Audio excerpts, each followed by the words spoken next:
అదే RTV app వార్తల్ని క్షణాల్లో చదివే అవకాశం ఉంటుంది. ఒక న్యూస్ పేపర్, ఒక టెలివిజన్ ఛానల్ మీ చేతుల్లో ఎప్పుడూ ఉంటాయి. మరి కొన్ని గంటల్లోనే భీమవరంలో సిద్ధం సభకు భీమవరం వేదికగా ఉంది. ఇప్పటికీ పెద్ద ఎత్తున అయితే అక్కడ ఏర్పాట్లు అయితే సాగుతున్నాయని చెప్పాలి. ప్రస్తుతం ఇదే విషయం మనతో మాట్లాడడానికి భీమవరం వైసీపీ ఎమ్మెల్యే గ్రంథి శ్రీనివాస్ ఉన్నారు.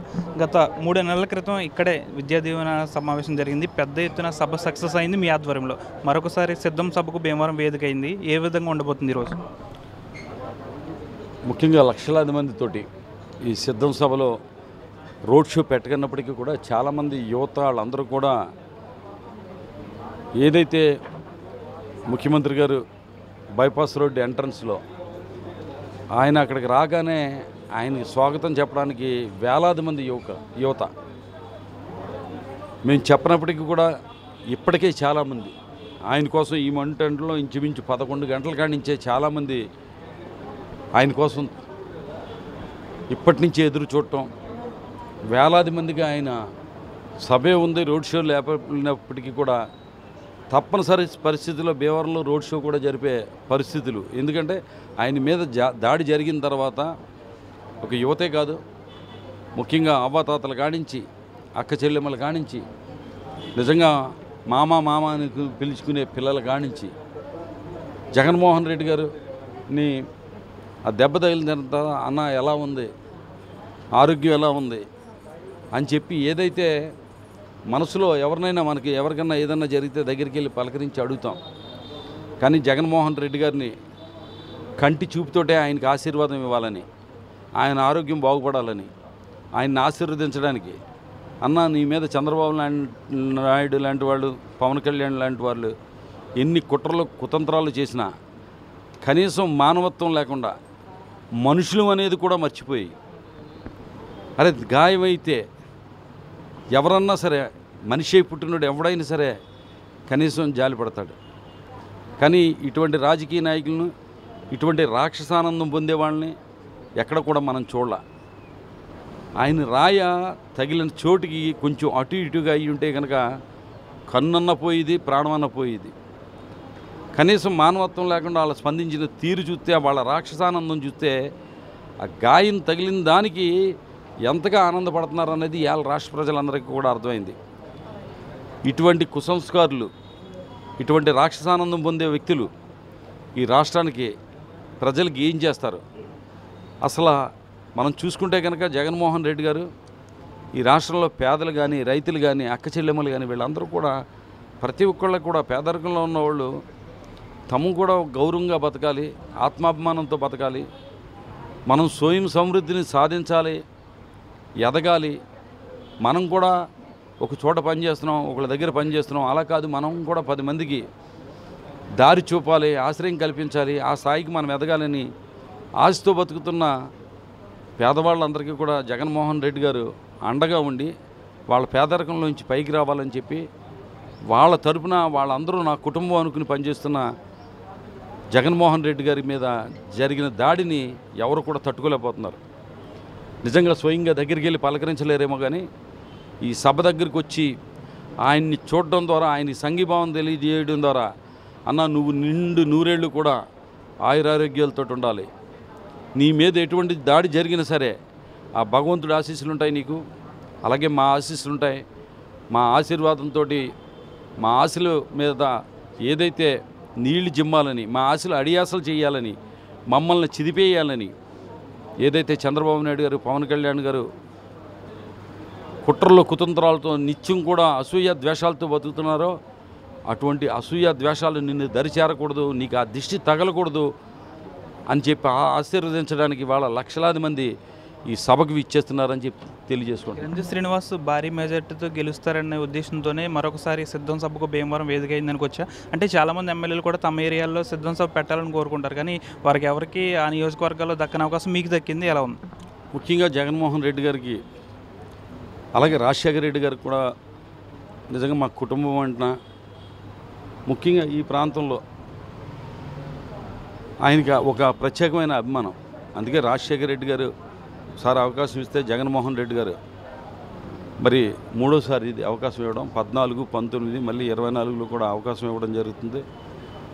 అలాగే జగన్మోహన్ రెడ్డి గారికి నా మీద ఉన్న ప్రత్యేకమైన అభిమానం అలాగే ఈ ప్రాంత ప్రజల కోసం నేను పడుతున్న తపన, ఈ నియోజకవర్గం అభివృద్ధి కోసం నేను పడుతున్న తపన, మన సిన్సియారిటీ, ఇవన్నీ కూడా మెచ్చి ఆయన జిల్లా కేంద్రం ఇవ్వడమే కాదు, సీనన్నను బాగా సపోర్ట్ చేయాలి. అలాగే ఈ ప్రాంతానికి వచ్చి మిగిలిన నియోజకవర్గాల్లో కూడా భీమవరం అనేది మిగతా నియోజకవర్గాల మీద కూడా ప్రభావం చూపించే నియోజకవర్గం. ఎందుకంటే ఈ నియోజకవర్గ ప్రజలకి మిగిలిన అన్ని జిల్లా సంబంధించిన అన్ని వర్గాల అన్ని ప్రాంతాలకు సంబంధించిన ప్రజలతో సత్సంబంధాలు ఉన్నాయి. ఇక ఈ ప్రాంత ప్రజలు మిగిలిన నియోజకవర్గాల ప్రజలను కూడా ఇన్ఫ్లుయెన్స్ చేయగలరు అని చెప్పేసి జగన్మోహన్ రెడ్డి గారికి ఈ ప్రాంతానికి రావడానికి ప్రాముఖ్యతనివ్వడం జరుగుతుంది. అలాగే పశ్చిమ గోదావరి జిల్లా నలుమూలల నుంచి కూడా జగన్మోహన్ రెడ్డి గారిని చూడటానికి ఇక్కడికి రావడం జరుగుతుంది. ముఖ్యంగా భీమవరం జిల్లా కేంద్రంగా పెట్టడానికి కూడా ఏదైతే జిల్లాలో అన్ని ప్రాంతాలకి సమదూరంలో ఉండి మధ్యలో ఉంటుంది ఇది అని చెప్పి ఎప్పుడైతే అడిగామో జగన్మోహన్ రెడ్డి గారు కూడా దాన్ని అంగీకరించి ఇక్కడ జిల్లా కేంద్రం పెట్టడం జరిగింది. అంటే భీమవరం రావడం అంటే జిల్లాలో ఉన్న ప్రతి ఇంటిలోనూ ప్రతి ఆడపడుచుని, ప్రతి అన్నదమ్ముల్ని అందరినీ కూడా మరి వారి ఇంటికి వెళ్ళి పలకరించినట్టుగానే ఉంటుందని చెప్పి ఆలోచనతో ఇక్కడ సభ పెట్టారని చెప్పి నేను అనుకుంటున్నాను. జిల్లా కేంద్రం కోసం మంత్రి పదవి వదులుకున్నారు. ఈసారి గ్రంథి శ్రీనివాస్ను మంత్రిగా చూడొచ్చా? జిల్లా కేంద్రం కోసం ఏదైతే తాడేపల్లిగూడెం కానీ లేకపోతే నరసాపురంలో కానీ జరుగుతున్న వాళ్ళ డిమాండ్స్ని బట్టి, అప్పట్లో వాళ్ళ ఒత్తిడిని బట్టి క్యాబినెట్లోకి తీసుకుంటామని చెప్పి ఒక అవకాశం ఇచ్చి జిల్లా కేంద్రాన్ని వదులుకోమని చెప్పడం జరిగింది. అప్పుడు నాకు జిల్లా కేంద్రమే కావాలి, అవసరమైతే మంత్రి పదవి కాదు కదా, జిల్లా కేంద్రాన్ని మారిస్తే ఎమ్మెల్యే పదవి కూడా వద్దనుకుంటాను, రాజీనామా చేస్తానని చెప్పడం జరిగింది. అది ఆ ఇష్యూ వరకే తప్ప తర్వాత మళ్ళీ ప్రభుత్వం వచ్చిన తర్వాత ఎవరికి మంత్రి పదవి ఇవ్వాలి, ఎవరికి ఇవ్వకూడదు, ఏ సామాజిక వర్గాలని న్యాయం చేయాలి అనేది ముఖ్యమంత్రి గారి నిర్ణయం మేరకు ఉంటుంది తప్ప ఒకసారి మనం ఇలా త్యాగం చేసాం కదా లేకపోతే మళ్ళీ రెండోసారి దాన్ని గుర్తించి ఇవ్వాలన్నది కాదు. సమర్థత, సామాజిక న్యాయం, అలాగే ప్రాంతాలు ఇవన్నీ కూడా పరిగణలోకి తీసుకున్న తర్వాత ముఖ్యమంత్రి గారు ఎవరికి ఇవ్వాలి ఏంటన్నది ఆయనకి స్వేచ్ఛ ఉంటుంది. మొన్న మనం ఇలా చేసాం కదా అని రేపొద్దున్న అది ఆశించడం అనేది దానికన్నా మళ్ళీ మన నియోజకవర్గంలో ప్రజలకు ఎంతవరకు సేవ చేయొచ్చు, మన నియోజకవర్గాన్ని ఎంతవరకు అభివృద్ధి చేయొచ్చు అని మొట్టమొదటి ఆలోచనగా మనం పనిచేసుకుంటూ పోతూ ఉంటాం. తర్వాత ముఖ్యమంత్రి నీ సేవలు రాష్ట్రానికి కావాలి, ఒక మంత్రిగా నువ్వు పనిచేయాలి అని ఆదేశిస్తే కనుక దాన్ని చేయడానికైతే కనుక సిద్ధంగానే ఉంటాం. మరింత కష్టపడటానికి మేము ఎప్పుడు కూడా మా యొక్క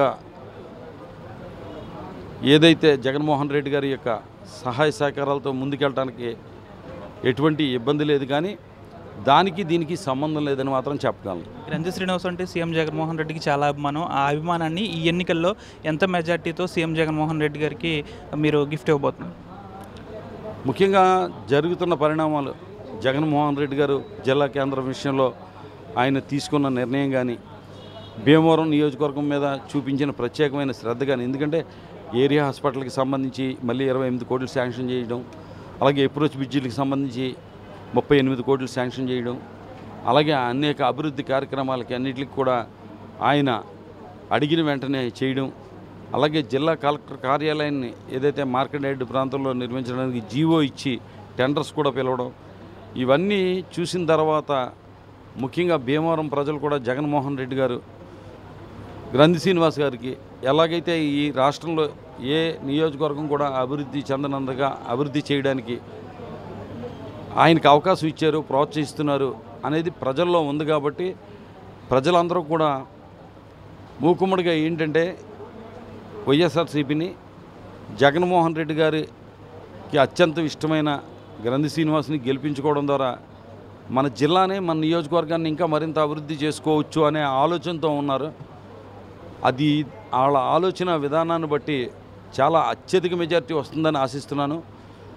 మనం ఏదైతే అంకెల్లో చెప్పలేం, కానీ అత్యధిక మెజారిటీ వస్తుందని చెప్పి ఆశిస్తున్నాను. ఎన్నికలకు ముందుగా నాకు 1,00,000 ఓట్ల మెజారిటీ వస్తుంది, 50,000 మెజారిటీ వస్తుంది, 30,000 మెజారిటీ వస్తుందని ఇలా అని మాట్లాడితే కనుక అది అహంకారం అవుతుంది.